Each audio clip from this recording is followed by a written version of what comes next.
morning. Welcome to another day of Bible in a year. We are in Philippians chapter 1 and 2 today. So let's pray. We'll kick it off. Hope you're having a great day. Lord God, we love you so much. We thank you in the name of Jesus for today. Thank you for everyone here, Lord, everyone who's listening or watching later. We pray that as we start this new book, that you would give us eyes to see and ears to hear. In Jesus' name, amen. All right, here we go. Philippians chapter 1. Paul and Timothy, bondservants of Jesus Christ, to all the saints in Christ Jesus who are in Philippi, with the bishops and the deacons, grace to you and peace from God our Father and the Lord Jesus Christ. I thank my God upon every remembrance of you, always, in every prayer of mine, making request for you all with joy, for your fellowship in the gospel from the first day until now, being confident of this very thing, that he who has begun a good work in you will complete it until the day of Jesus Christ. Just as it is right for me to think this of you all, because I have you in my heart, inasmuch as both in my chains and in the defense and confirmation of the gospel, you all are partakers with me of grace. For God is my witness, how greatly I long for you all with the affection of Jesus Christ.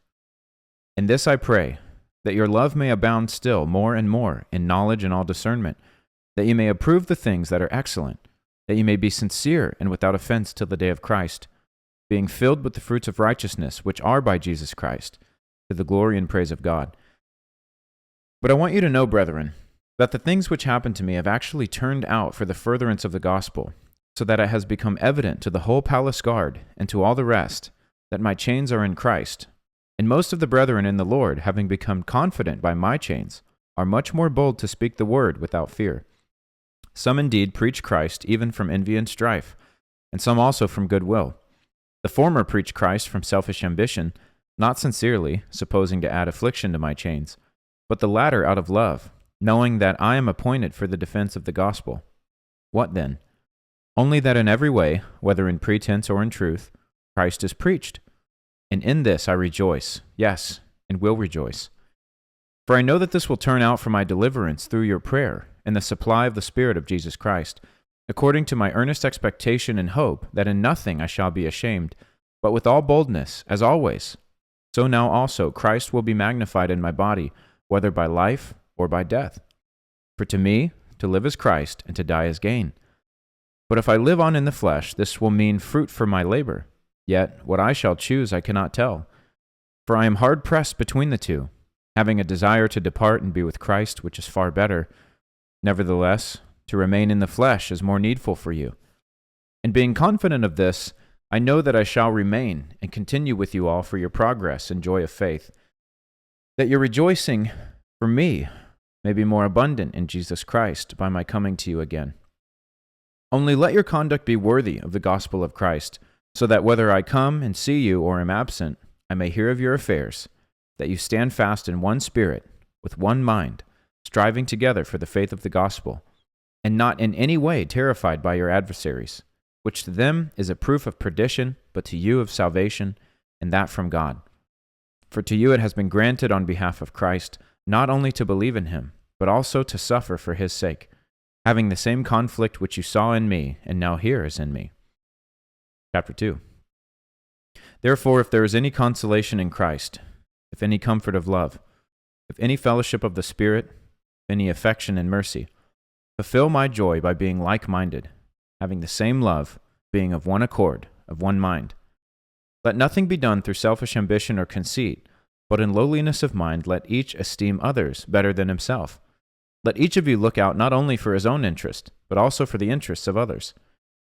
Let this mind be in you which was also in Christ Jesus, who being in the form of God did not consider it robbery to be equal with God, but made himself of no reputation, taking the form of a bondservant and coming in the likeness of men. And being found in appearance as a man, he humbled himself and became obedient to the point of death, even the death of the cross. Therefore God has also highly exalted him, and given him the name which is above every name, that at that name of Jesus every knee should bow, of those in the heavens, of those on the earth, and of those under the earth, and that every tongue should confess that Jesus Christ is Lord, to the glory of God the Father. Therefore, my beloved, as you have always obeyed, not as in my presence only, but now much more in my absence, Work out your own salvation with fear and trembling. For it is God who works in you both to will and to do for his good pleasure. Do all things without complaining and disputing, that you may become blameless and harmless, children of God without fault in the midst of a crooked and perverse generation, among whom you shine as lights in the world, holding fast to the word of life, so that I may rejoice in the day of Christ that I have not run in vain or labored in vain. Yes, and if I am being poured out as a drink offering on the sacrifice and service of your faith, I am glad and rejoice with you all. For the same reason you also be glad and rejoice with me. But I trust in the Lord Jesus to send Timothy to you shortly, that I also may be encouraged when I know your state. For I have no one like-minded who will sincerely care for your state. For all seek their own, not the things which are of Christ Jesus. But you know his proven character, that as a son with his father he served with me in the gospel. Therefore, I hope to send him at once, and as soon as I see how it goes with me. But I trust in the Lord that I myself shall also come shortly. Yet, I considered it necessary to send to you Epaphroditus, my brother, fellow worker and fellow soldier, but your messenger, and the one who ministered to my need, since he was longing for you all and was distressed because you heard that he was sick. For indeed he was sick almost unto death, but God had mercy on him, and not only on him, but on me also, lest I should have sorrow upon sorrow. Therefore I sent him the more eagerly, that when you see him again you may rejoice, and I may be less sorrowful. Receive him therefore in the Lord with all gladness, and hold such men in esteem, because for the work of Christ he came close to death, not regarding his life, to supply what was lacking in your service toward me. All right, guys, that's it for today. See you tomorrow for another day of Bible in a year. We finish Philippians tomorrow and we get into Colossians. We're cranking them out, guys. Super fun. Getting close to the end. So proud of all of you. See you bright and early. Have a good one.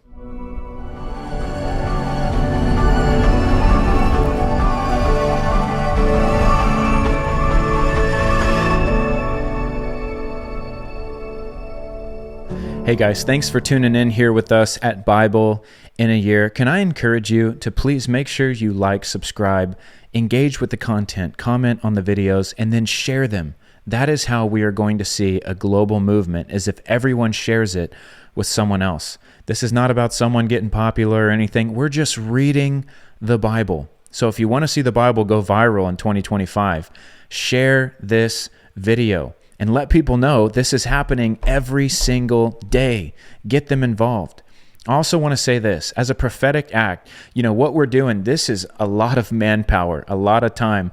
I'm a busy guy. I travel a lot, over 60,000 miles a year, running a ministry, Promise Keepers, a national men's ministry. We're putting on events. We do a live weekly Zoom every Wednesday night for the guys. I lead local groups here at home. I'm just saying, I don't need more things to do, but this was on my heart. This was important. And it's not just me doing this.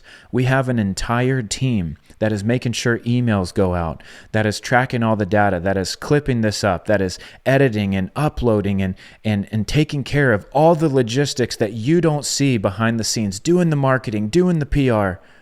I'm going to ask you to do one thing.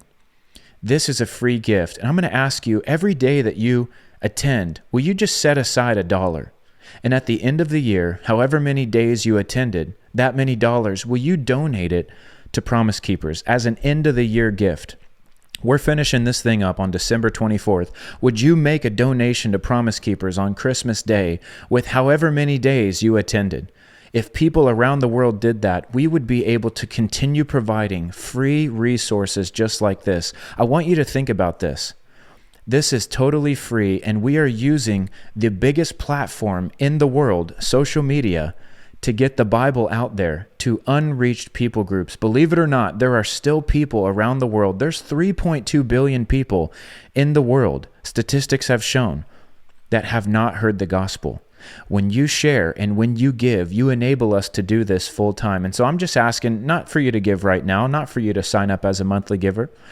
Every day you attend, just set $1 aside or make a note. And at the end of the year, make that amount donation to Promise Keepers. If you do that, we will be able to continue reaching the men of America and doing stuff like this, which is going global. So I want to thank you for joining, and we'll see you at the next episode of Bible in a Year.